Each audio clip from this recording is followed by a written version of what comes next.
Hello, guys. Welcome to Express Drives. Today we are in conversation with Mr. Gurpratap Boparai from Skoda Auto Volkswagen India Private Limited. He's the MD out there. Mr. Gurpratap is going to speak about road safety because SAVW IPL has partnered with Save Life Foundation, and they are working on expressways to reduce accidents and identify blind spots. Sir, can you please elaborate on what exactly is, the organization doing in terms of road safety? Other than on the spot initiatives from time to time that we take on educating drivers, doing health checks, etc., for let's say for truck drivers, bus drivers. Uh, our big effort is together with Save Life Foundation. We have adopted as a project the old Pune Mumbai highway, the NH 48, to make it a zero fatality corridor. That is the aim. For that, there are a number of initiatives that have been taken because this highway over the years has become fairly urbanized. A lot of settlements have come up along the highway, a lot of industry as well. So, fairly accident prone areas, a lot of accident areas that are prone to accident. There are sharp turns, there are breaks in the median from where people cross, some authorized one, some unauthorized one. But their placement also is at either a blind turn or on the crest of a hill, so visibility is poor. So together with Save Life, we are working on that. Save Life also has a very sophisticated way of mapping the highway, looking for such spots. And together with MSRTC, we are doing away with these, let's say, black spots, as well as making increasing awareness amongst the communities that live along the highway. So educating them, making people within those communities volunteers, not only for making sure that everyone follows the rules, but also not destroying certain things like creating unauthorized gaps in the medians, uh, placing something in front of road signs, obstructing them, things like that. Um, so that has started to yield results. In addition to that, we also um, have partner with the local police for increasing patrolling on the highway. And this patrolling is not to catch culprits or anything, but to point out if there are any hazards on the highway and then get them removed as quickly as possible. So a very constructive, helpful way in which even this patrolling is done. It's mainly to help the road users, rather than be punitive. So I think the numbers will be given out. I think there's a 30% reduction in fatalities already in that section of the highway. But any fatality is one too many. So we will continue on that project.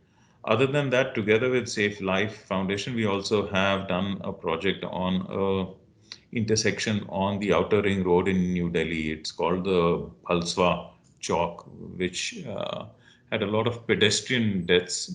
A lot of children were exposed to traffic.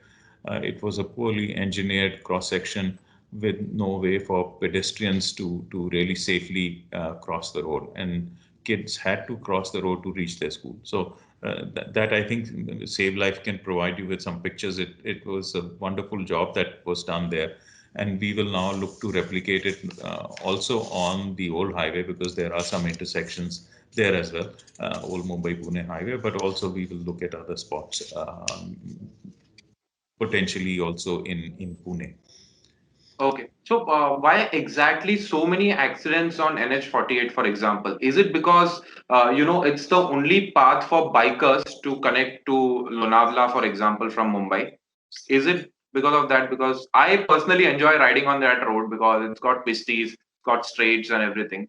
So, we tend to ride fast. I mean, in general, we have seen public also ride fast, and you also seen cyclists on that road without proper gear or reflectors on their cycles. So could that be one of the reasons for these accidents? So obviously, two-wheeler accidents generally have a higher rate of fatality. But generally, there are a lot of accidents also due to container trucks parked and somebody going and banging into it, or somebody trying to cut across the road without paying attention to oncoming traffic. So those kind of things are there. Some of them also due to insufficient visibility. So those are the things that we're trying to correct. Whether the fatality rate on this section is high because of bikers, a part of it could be because of that, but it's also due to the high urbanization. So when you have a lot of construction along the road, then a lot of people move from there. They potentially cross the road. There are vehicles parked, and sometimes people run across from behind a vehicle that is parked, and the traffic can't see the person till it's too late. So all those things are there, and these are all being addressed. Okay. So, have there been any hospitals on the road, on the way, on the entire stretch, 110, 111 kilometers? So, are they equipped for, kind of emergency situations like this in case of an accident? And is Save Life and SAVWIPL also involved with these hospitals to, kind of give emergency treatment? Yes, there are some hospitals along the way. Also, now there is an ambulance service as well. So the first aid can be provided by the ambulance personnel, but in case the accident happens close to one of these centers, obviously the victim gets taken to those centers. They can do first aid, but for anything beyond that, obviously you need to ship them to, and that those are mapped. So Okay. here is the closest hospital, etc. That is mapped, and the people coming to help, these mobile patrols, etc. They are all aware of where the closest hospitals are, where the accident people involved in accidents need to be taken. Okay. Can you also elaborate on the role of the local police that you're talking about? As in, how exactly are they, helping with this entire thing? Always it starts from home. As like they say, charity begins from home. So, have we, for example, may not see a uniformed person wearing a helmet, which is absolutely necessary, or actually strapping it properly. So, is there a initiative from your end to also educate the cops about how exactly safety plays an important role in the entire scheme of things? That is the general sessions that we have with all stakeholders Okay. on road safety. The community is there as well as the police officials. But beyond that, we have now taken an initiative also to train the police officials in providing first aid, uh, Okay. and also how to handle a person with injuries. Many a time, if you are untrained, you end up doing more damage to the person who's injured. So Correct. it's very, and most of the times the police gets there before the ambulance gets there, and therefore it's important that the police officials are trained. So that is the initiative that we kicked off last month together Okay. with like of training them. Okay. So overall, you saying the number of accidents have reduced. That's right. So this is because of the initiatives taken by, I mean, you and the team, or I mean, can we say that the locals are now more educated and they are enlightened about the fact that because of actions which they are unaware of, whatever they are doing, accidents were being caused. For example, stopping on the middle of the road, stopping, right at the cusp of a corner. So something like that, wherein it's a blind corner, a vehicle coming from behind and probably speeding will not notice that another vehicle is parked right in the middle of the road.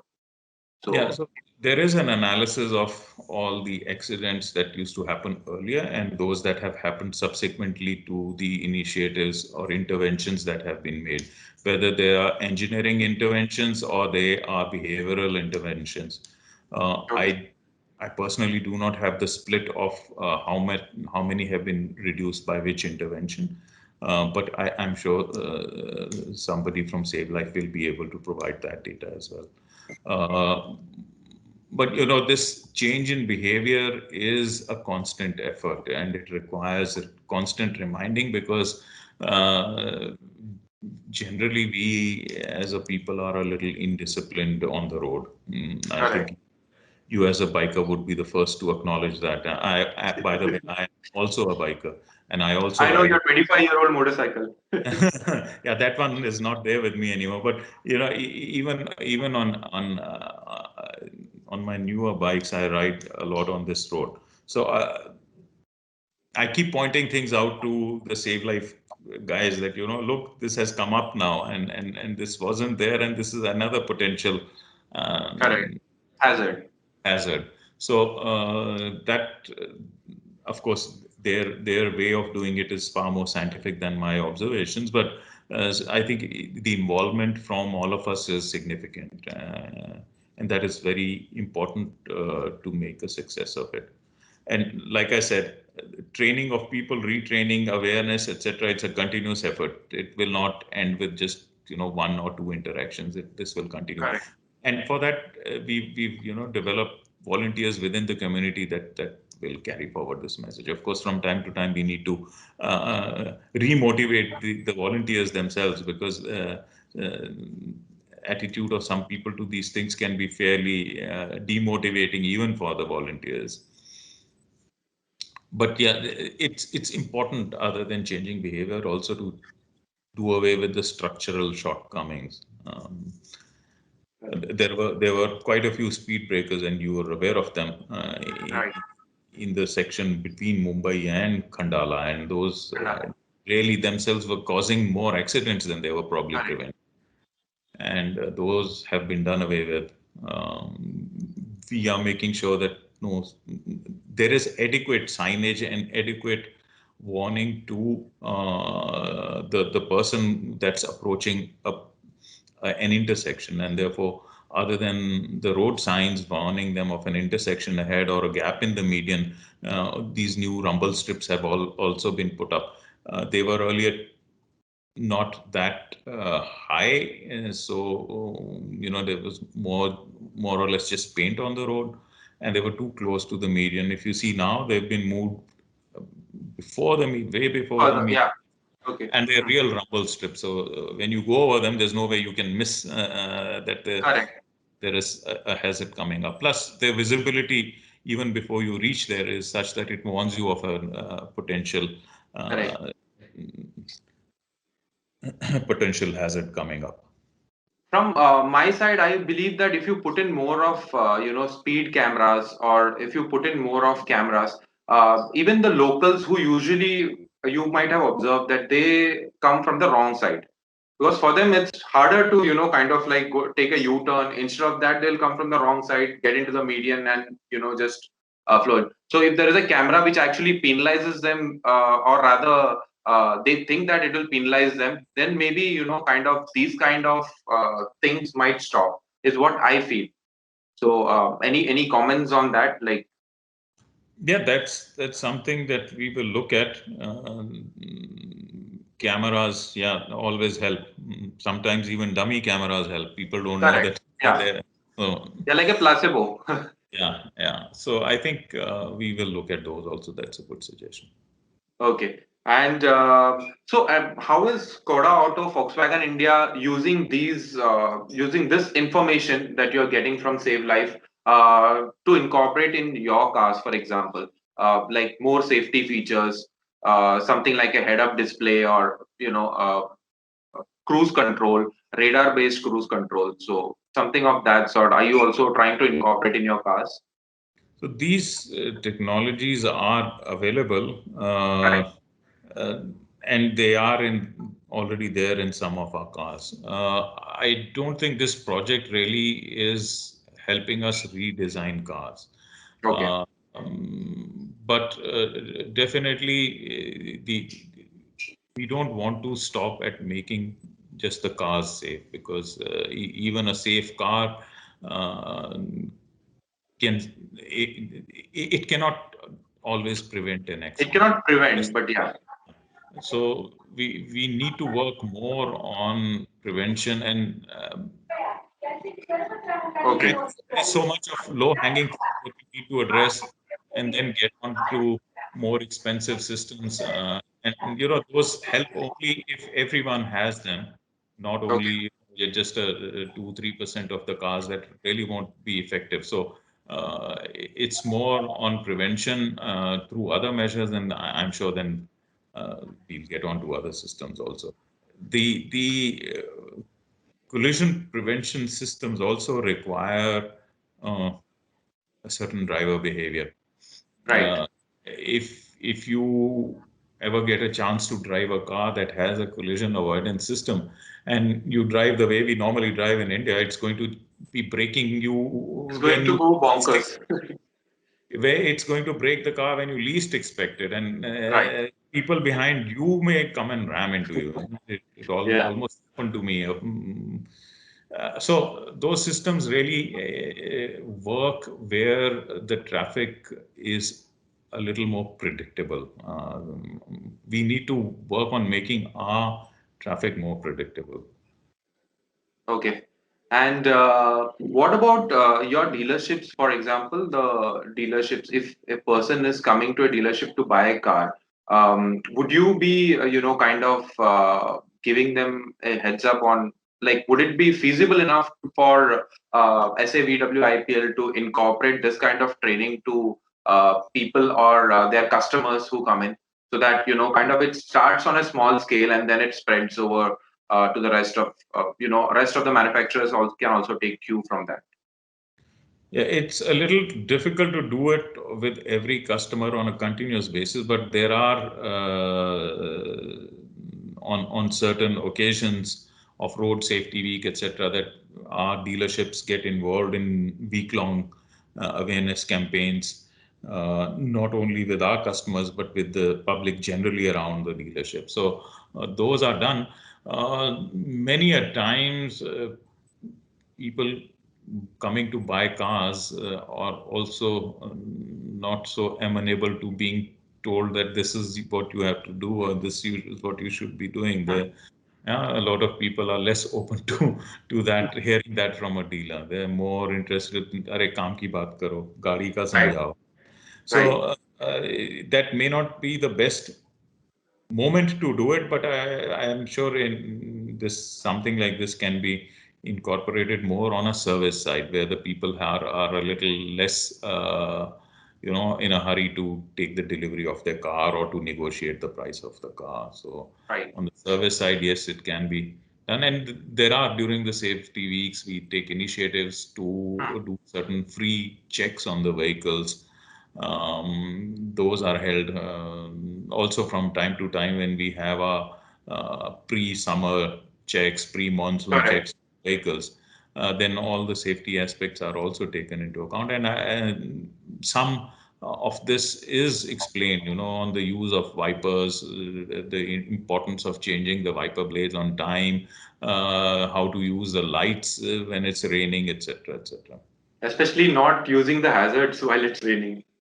Yeah, that I don't think that is going to go away. It's The stretch that we are talking about is famous for that. yeah.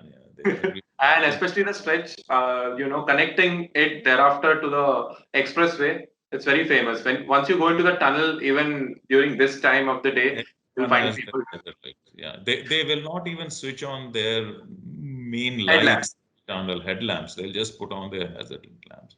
But giving automatic headlamps also doesn't work because if, even I have observed this. When you go to a hotel and you give it the car keys to the valet and you ask him to park, they take it to the basement and they make it a point to switch off the headlight. It's in auto mode, but they make it a point to switch it in the switch it off. And when they get back the vehicle to you, find that hey, my lights aren't working. Then you notice the knob turned to off. So I Yeah, mean, even if you put technology, I mean, I'm not sure why exactly don't people, get the meaning of यार तुम्हें ये नहीं करना है. हमारा जो है ना माइंडसेट वो है किफायत का, बचाने का। हाँ, सो Correct. बल्ब बल्ब जितना चलेगा उतनी उसकी लाइफ उतना होनी, हाँ. लाइट तो इनफ है, अभी क्यों जलाना। If you see Right. In the evenings how Right. Let cars actually switch on their lights, how late, yeah, whereas the moment the sun disappears from the horizon is when you need to put on, because already the visibility is becoming Right. less, and that period of dusk is the most dangerous from the visibility point of view, and that's when your light should be on, but people don't switch them on. They wait till really it gets dark and they can see the light beam on the road. That I think is the criteria. सड़क पे जब light जलाओ तो वो नजर आनी चाहिए ना, नहीं नजर आ आनी रही चाहिए. और जरूरी नहीं है। वो But I दूसरों को dazzle करने के लिए, खुद के देखने के लिए नहीं होता है. Yeah, I think the auto headlamp on two-wheelers, I think that's a really big step in the right Yeah. direction. That at least for two-wheelers, it has done away with this problem. I think more or less before sooner than later, DRLs will become standard. So I think these things will get addressed with regulation in the coming. So DRLs being standard on cars is something that we agree that should be kind of made standard because of the visibility factor. So all these observations are they passed on to the government as well at some point? So these there are SIAM groups that work with the government on defining regulations, and of course some of them are there. Some of these suggestions go. The only problem arises when certain things get done without taking development timelines into consideration. Many a times it it just happens because somebody has lobbied for something, and or a court order comes, and then it leaves everyone on the back foot, running to get things implemented. Correct. For example, for the two-wheelers, everyone switched on to auto headlight on. Everyone had to switch to LED lamps because Correct. the incandescent ones consume more. And obviously our country is extremely fuel consumption conscious, and for example, with the traditional light, having the light on all the time would bring down the fuel efficiency by 1 or 2%. Correct. And therefore, before it could be implemented without impacting the pocket of the consumer, you had to switch to LEDs. And that takes a little bit of time. It's not, you can't, put an aftermarket LED bulb straight away into the bike. Right. Sir, so any final words about the entire safety aspect or something you as an you from the organization feel that should be implemented and by the government, for example, and not only for Save Life. I mean, obviously, Save Life will benefit from these suggestions, but apart from that. So I think the learnings that we have from these interventions, or any interventions any agency makes, these learnings have to be put into a highway construction code. We still have on new highways too many hazards. A brand new highway will come up and there are too many hazards. When you have the widening of a road happening, a 6-lane road suddenly turning into 4-lane without sufficient warning. These are things that we still are in the Stone Ages. In Europe, these things are done so well. 1 kilometer before a lane is going to be shut, you start getting warnings. And then once you are nearing it, there are so many visual signs to warn you that you can't miss it. But here I see a lot of times people are braking hard at the last moment because all of a sudden they see that the lane is not there at all. Correct. And just putting a white painted sandbag at that edge is not the solution. It's not going to help. Yes. Yeah, so these are the things that need to percolate, and whoever is constructing these roads and doing these widening work, etc., they should absolutely be rigorously made to follow these things. And that, I think, will happen only if the government puts them into a code and then enforces it. And otherwise, there is monitoring of whatever they are doing as well. Yeah. And is this one of the reasons, or is this the major reason for so many accidents on NH48 or on the Mumbai-Pune Expressway? Not just NH48. The engineering shortcomings are the reason for many accidents. Many of them we don't even recognize till experts come and have a look at it. We only start recognizing a potential hazard only after a few accidents have happened, but that's not the way it should be. Correct. And speed limits is something should we observe, or as in should we increase the speed limit? For example, on the expressway, it's 100, I guess. So yeah, I think though that needs to be increased. Of course, there are sections where even 100 is difficult, especially once you get into the ghat section. Ghat section, yes. We still do not have that discipline of having the right speed at the right sections of the highway. And in fact, the speed limit indications are also not clear enough. Okay. For example, in that 100 highway, expressway, when you're coming from Pune, that Kamshet tunnel, there are these 3 green boards saying 80. 80, yes. Yeah. Now, a green board with 80 would normally mean that you can go 80 and above. 100 is the limit. Yeah? Correct. It is meant to say that the limit inside the tunnel is 80, but that's not 80. The way of indicating it. And it doesn't. There are no signs prior to the tunnel. It's only when you get to the tunnel that you see those LED boards with 80 on them, green of all the colors. These and then you brake hard. And then you brake hard, and then you can and rear-ended. Yeah, so these things really are something that we really need to work hard on. If a speed limit is going to become effective, it has to be indicated half a kilometer before saying that in half a kilometer this is the speed limit. So you already start moderating your limit before you hit that point. These are fairly standard things all across the developed world, and we don't need to invent anything new. We need to replicate it. Sir, I mean, it was a pleasure talking to you about road safety and other aspects. I hope to catch up with you real soon during the Kushaq launch and any other interaction that might happen in between. Look forward to seeing you again, Leader. Thank you so much, sir.